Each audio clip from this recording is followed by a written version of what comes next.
Hundreds of people are dead and scores injured.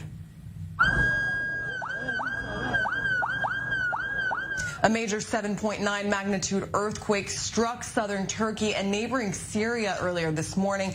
At this time, the exact death toll remains unclear as rescuers search for survivors through the rubble. But we are hearing reports of at least 300 people dead in both Turkey and Syria.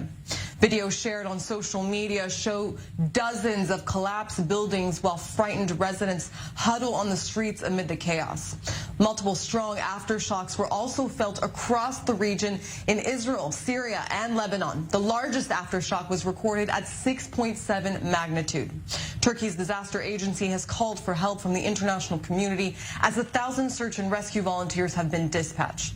The deadly quake is one of the most powerful to hit the Middle East in the past 100 years. Israel's Defense Minister Yoav Gallant has instructed the IDF and Ministry of Defense to prepare to send emergency aid to the disaster zone. Take a listen to some of the survivors in Turkey. There are people still trapped under the rubble. I have a friend living in this apartment. His children were rescued from the top floor, but only his daughter broke an arm. We'll see what happened to those living on the ground floors. May God give us a speedy recovery. I was sleeping when my wife suddenly woke me up. The quake was very severe, very scary. We were hearing sounds from all over the place. It took almost 2 minutes until the shaking stopped. Our defense correspondent Jonathan Regeb joins me in studio. Jonathan, Israel reacting quickly to its neighbors. Eli Cohen issuing a message of solidarity. Yoav Gallant, as we mentioned, instructing the IDF to provide humanitarian aid. What sort of aid is the IDF going to be providing? Can we expect rescues to hit the ground, very quickly? Maybe. Israel already passing the message that if needed, there are teams that can head to Turkey. It has not happened yet. Of course, Turkey has to ask for such a delegation to come, but if what we're hearing from Turkey is true and the magnitude is so big, then yeah, we can expect an Israeli delegation. Not for the first time. 1999, a very severe earthquake hitting Turkey back then, more to the west of the country, the area of Istanbul as well, and there was an Israeli delegation even finding an Israeli survivor, an Israeli girl under the rubble. And of course, Israeli teams with a lot of experience in cases like this in Haiti, in Mexico, in other earthquakes. So yes, we can expect Israel to provide assistance if the Turks ask for it. And with relations between the two countries warming up in the past year, the visit of Isaac Herzog, President Isaac Herzog, to Turkey, visits of the foreign ministers.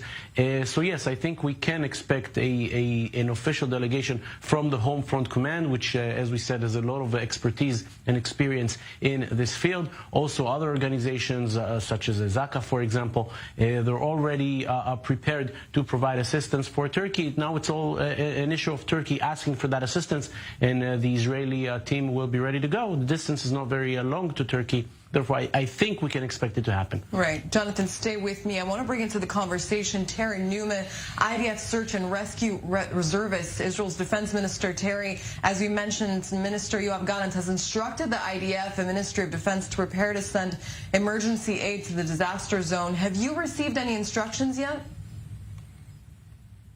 Good morning. We've been told to be ready, which we are.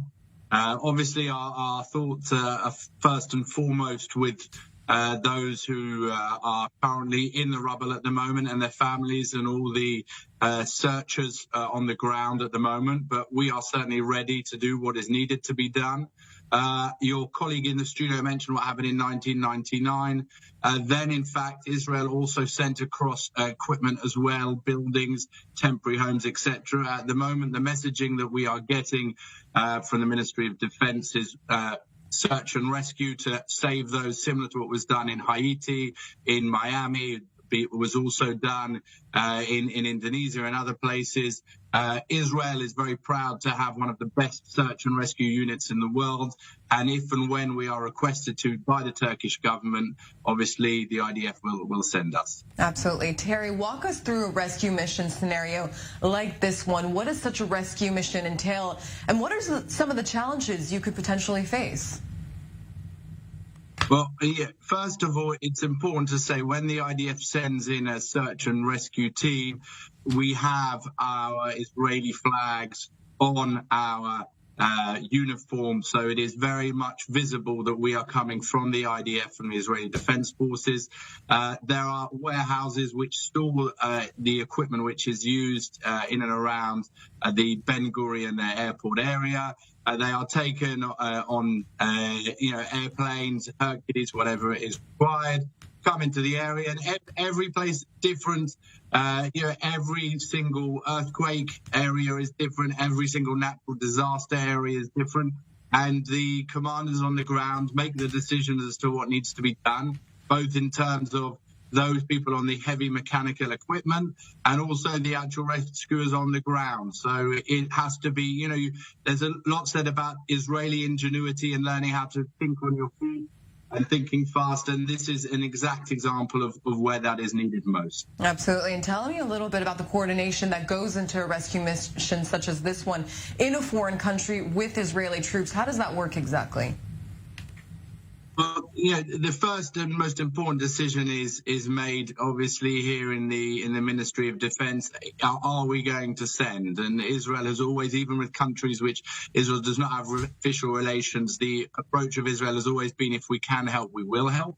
Second stage is then being invited by the host country. For example, there's also, earthquake victims at the moment in Syria. I very much doubt that we will be invited to go and help there.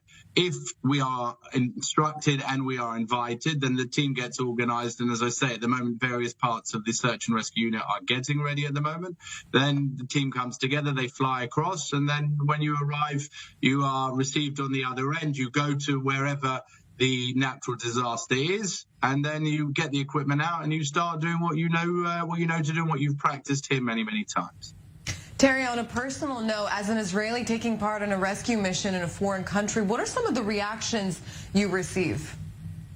I have to say, first of all, most countries are very, very grateful. Remember, you're going to a place where there's a lot of carnage. Everyone's in shock. People aren't really thinking, are you from this country? Are you from that country? They just want to be saved.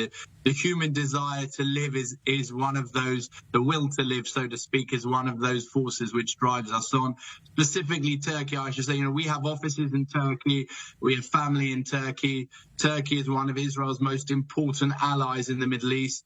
We have very deep strategic relationships with the Turkish people, and therefore it is important, in fact critical, that Israel reaches its hand out to help as it can, as much as it can, both in terms of immediate search and rescue now, but also after the immediate 24 to 48 hours, because as I'm sure you're aware, 90% of those people saved are saved in the first 24 hours. This is the most critical time. After that, you have a sliding scale. So we have to get as much help as we can afterwards, but the crisis doesn't end after 24 or 48 hours. You have the whole rebuilding of the area, and there also Israel should be generous to help our Turkish brethren and sisters in rehabilitating and rebuilding those areas. Terry Newman, thank you very much for joining us this morning. IDF Search and Rescue Reservist, thank you very much.